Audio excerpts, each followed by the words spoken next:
like this, many people have said, if we study the national poetry in Tamil and Telugu comparatively, we will observe some striking similarities in them. Poets of both languages influenced by the national movement and social reforms, and they have written poetry against British rule and social evils. Like the other Indian languages, in Tamil and Telugu, hundreds of songs were composed in praise of Mahatma Gandhi. In Tamil Nadu and in Andhra, several women composed poems in support of national movement. Akilambikai of Tamil, Magant Annapurna of Andhra, many people composed poems. Thus, our national poets, through their poetry, they tried to propagate the nationalism among the countrymen. Thank you very much, and I am very much thankful to the organizers and government of Tamil Nadu has given me this opportunity to present a few lines before you. Thank you. Thank you, Dr. Murthy. And now I offer the chair to Dr. Natarajan with the rationalism in the works of Bharatidasan and Shelley, a comparative study. Right? Please.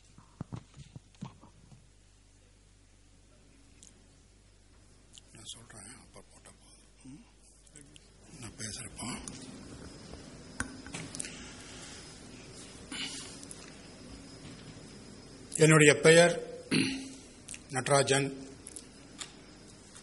Kovai கலைமகள் கலை அறிவியல் கல்லூரி முதல்வர்.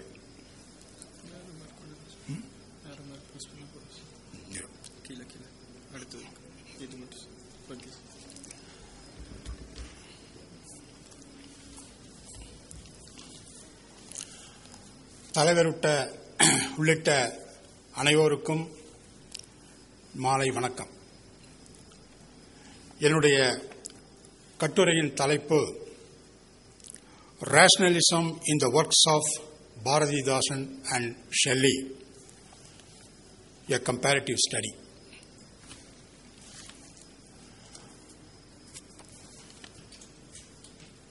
புரட்சிக் கவிஞர் பாரதிதாசனையும் peoples poet என்று அறிமுகப்படுத்தப்பட்ட Shelley என்கின்ற ஆங்கில கவிஞனையும் ஒப்பிட்டு ஒரு சில கருத்துக்களை நான் இங்கே குறிப்பிடுகின்றேன். மாகாளி பராசக்தி உருசிய நாட்டின் கடைக்கண் வைத்தால் அங்கே ஆகா வென்று எழுந்தது பார் யுக புரட்சி என்று 1919 ஆண்டு மகாகவி பாரதி பாடினார். பாரதி பாடினது இன்னும் ஒரு கடைக்கண்ணை எங்களுக்கு காட்ட மாட்டாயா என்ற நோக்கத்திலேதான் இந்த இந்திய நாட்டையும் கொஞ்சம் உன்னுடைய கடைக்கண் பார்வையை காட்டு என்று மாகாளி பராசக்தியை வேண்டிக் கொண்டார். அப்படிப்பட்ட ருசிய நாட்டுக்கு சொந்தக்காரரான பேராசிரியர் அலெக்சாண்டர் அவர்களுடைய தலைமையிலே நடைபெறுகின்ற இந்த அரங்கத்திற்கு என்னுடைய கட்டுரையை சமர்ப்பதில் பெருமகிழ்ச்சி அடைகின்றேன்.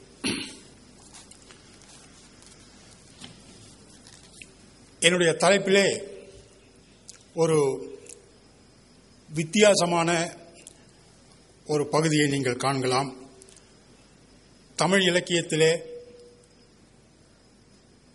பகுத்தறிவு என்பது பற்றி மிகச்சில குறிப்புகளே நான் அறிந்த வரையில் கிடைத்துள்ளன.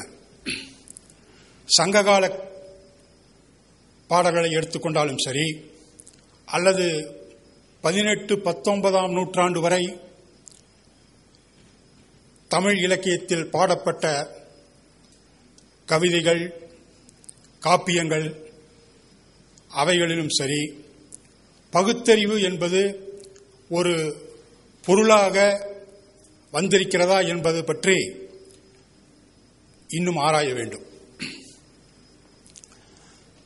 தமிழிலே என்னை பொறுத்தவரை திருவள்ளுவர்தான் எப்பொருள் யார் யார் வாய் கேட்பினும் அப்பொருள் மெய்ப்பொருள் காண்பது அறிவு எப்பொருள் எத்தன்மை தாயினும் அப்பொருள் மெய்ப்பொருள் காண்பது அறிவு என்று அறிவுக்கு இலக்கணம் 2000 ஆண்டுகளுக்கு முன்பு கொடுத்திருக்கின்றார்.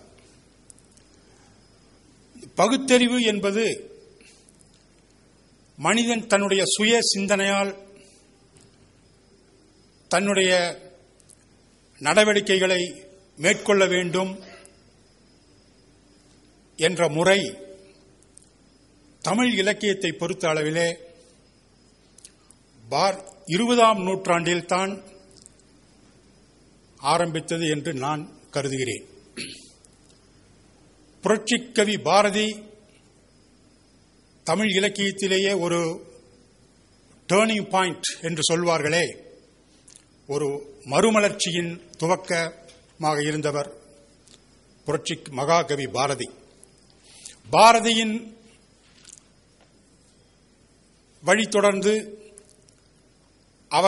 அவருடைய தாசனாக மாறி கனக சுப்புரத்தினம் என்கின்ற தன்னுடைய பெயரை பாரதிதாசன் என்று மாற்றிக்கொண்டு தன்னுடைய கவிதைகளை பகுத்தறிவு கருத்துக்களை பெரும்பாலான கவிதைகளில் பாரதிதாசன் அளித்திருக்கின்றார்.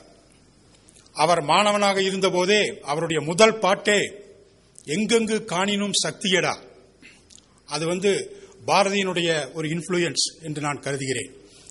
என்று ஆரம்பித்த தன்னுடைய புலவர் வாழ்க்கையை தன்னுடைய இறுதி மூச்சு இருக்கும் வரை தன்னுடைய கொள்கையில் மாறாமல் தான் ஒரு பகுத்தறிவுவாதியாக சுயமரியாதை இயக்கத்தின் ஒரு தூணாக தமிழகத்திலே வாழ்ந்த முதல் கவிஞன் பாரதிதாசன். அப்படிப்பட்ட ஒரு தமிழ் கவிஞனையும் பாரதிதாசனுக்கு முன்னால் சரியாக 100 ஆண்டுகளுக்கு முன்பு பிறந்த ஷெல்லி என்கின்ற ஆங்கில கவிஞன், ஆங்கில இலக்கியத்தில் கூட பிரெஞ்சு புரட்சியின் தாக்கம் இருந்தது. பிரெஞ்சு ரொமான்டிக்ஸ் என்று சொல்லப்படுகின்ற மற்ற ஐரோப்பிய நாடுகளின் புதிய சிந்தனையாளர்களுடைய தாக்கம் ஆங்கில இலக்கியத்திலே 18, 19ஆம் நூற்றாண்டுகளிலே ஆரம்பித்துவிட்டது. ஷெல்லி இங்கிலாந்தில் பிறந்திருந்தாலும் கூட அவனுடைய நோக்கம், அவனுடைய ஒரு ஆற்றல், திறமை எல்லாமே French language and literature, French romantics என்று சொல்லப்படுகின்ற அந்த முறையிலேதான் தன்னுடைய கவிதைகளிலே அவன் எடுத்துரைத்தான். அதனால்தான் பாரதிதாசனுக்கும் கூட, ஏன் பாரதிக்கும் கூட அவர்களுடைய இன்ஃப்ளூயன்ஸ் தான். பாரதியும் பாரதிதாசனும் புதுச்சேரியிலே தான் வாழ்ந்தார்கள், பிறந்து வாழ்ந்தார்கள். பாரதியார் எட்டயபுரத்திலிருந்து வந்தாலும் கூட அவரை முழு கவிஞனாக்கியது புதுச்சேரி. அப்படிப்பட்ட பாரதியும் பாரதிதாசனும் ஷெல்லி தாசன் என்றே அழைத்துக் கொண்டார். பாரதியார் தன்னை ஷெல்லி தாசன் என்றே அழைத்துக் கொண்டார். அவ்வளவு ஒரு ஈடுபாடு ஷெல்லியிடம். அப்படிப்பட்ட அந்த இரு கவிஞர்களையும் ஒரு சில பாடல்களில் எவ்வாறு பகுத்தறிவு